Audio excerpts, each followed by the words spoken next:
Friends, स्वागत है आप सबका हमारे YouTube चैनल अरुण कुमार मंडल में। जैसा कि आप लोग जानते हैं, भारत में चल रही अभी महाकुंभ से लगातार कुछ न कुछ नई अपडेट्स आती है जो हमें बहुत ही आनंदित करती है।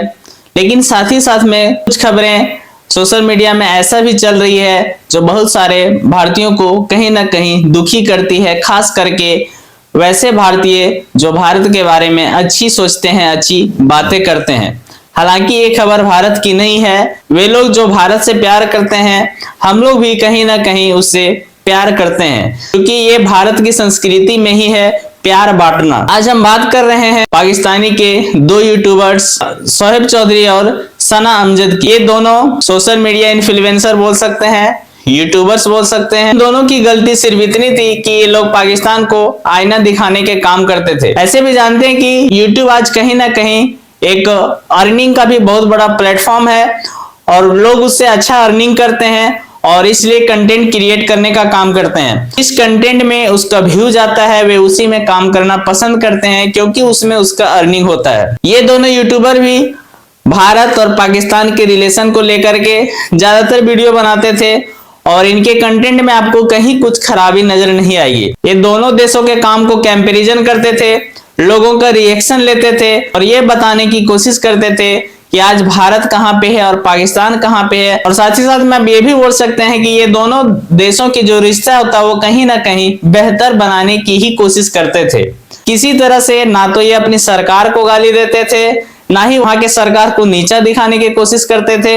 एक होता है दूसरे की तारीफ कर देने से खुद को चिढ़ जाना, तो ये चीजें पाकिस्तान सरकार के साथ हुई है। भारत और भारत की सरकार की तारीफें करते थे, यही चीजें जो है पाकिस्तानी सरकार को रास नहीं आई। इससे पहले भी बता दें कि जून 2024 में 9 जून को जब भारत पाकिस्तान का T20 मैच चल रहा था, उस समय भी एक गार्ड ने एक यूट्यूबर को गोली मारी थी। ताकि उस कहानी में ये था, गार्ड ने गुस्से में आके उसको गोली मार दी, लेकिन इसके पीछे क्या कहानी था ये बाहर नहीं हो पाया।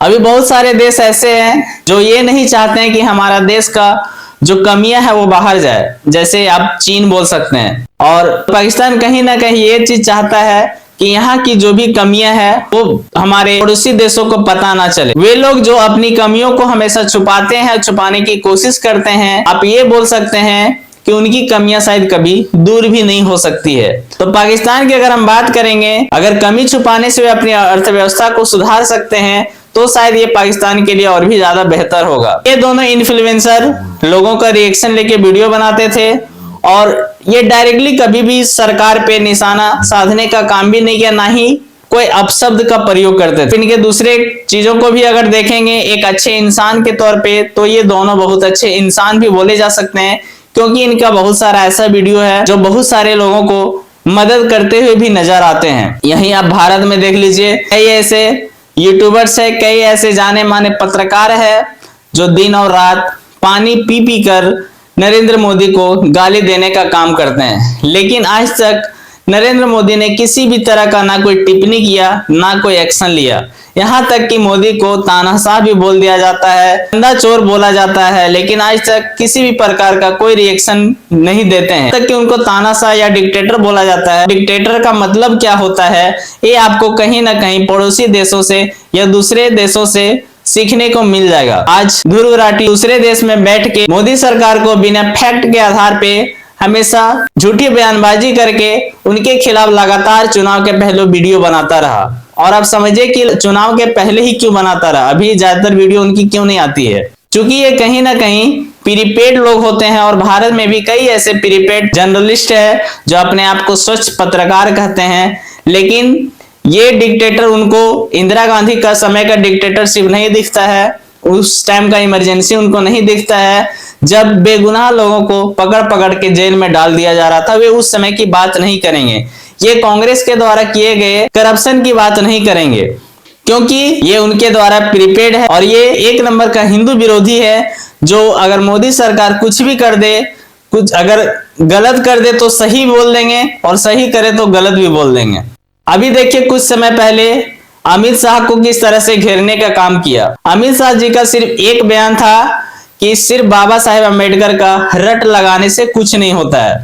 कहने का मतलब यह था कि आप उनके नाम की माला जपेंगे, उनका जो मार्गदर्शन था उसके लिए आप कभी काम ही नहीं करेंगे तो फिर रट लगाने का फायदा क्या है। लेकिन ये अपोजिशन को एक अमित शाह को घेरने का, चूंकि चीजों को तोड़ मरोड़ के पेश करने का इन लोगों का आदत होता है, और राहुल गांधी इस चीज को एक मुद्दा उठा लिया कि अमित शाह ने बाबा साहेब अम्बेडकर का अपमान कर दिया है। और ये सोशल मीडिया में बहुत तरह की वीडियो आपने देखी होगी। इसके लिए कई जगह पे मोदी विरोध कैंपेन चलाया गया, अमित शाह विरोध कैंपेन चलाया गया, पुतला फूका गया कितने जगहों पे। इंडी गठबंधन वाले हमेशा कुछ ना कुछ बहाना लेकर ये करते रहते हैं, और हमेशा उनकी बयानबाजी को लेकर लोग विरोध तब नहीं करते हैं जब ये हिंदुओं को आतंकवाद भी बोल देते हैं। आज वही पत्रकार जो बीजेपी का हेडक्वार्टर्स जब कभी दिल्ली में बना था, तो वही लोग चिल्ला चिल्ला कर बोल रहे थे कि बीजेपी के पास इतना पैसा कहां से आया। लेकिन आज वही पत्रकार लोग खामोश है कि कांग्रेस के पास इतना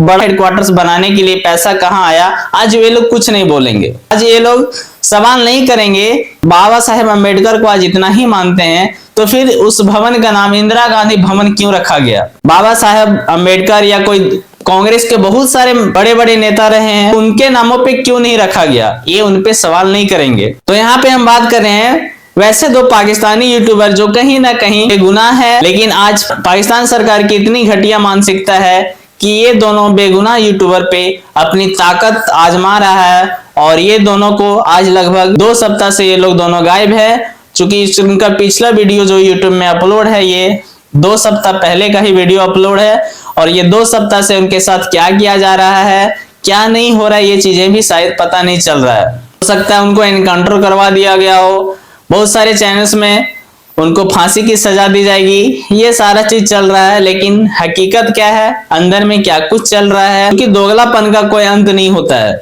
जो दोगलापन पे उतर जाएंगे उनका कोई अंत नहीं है।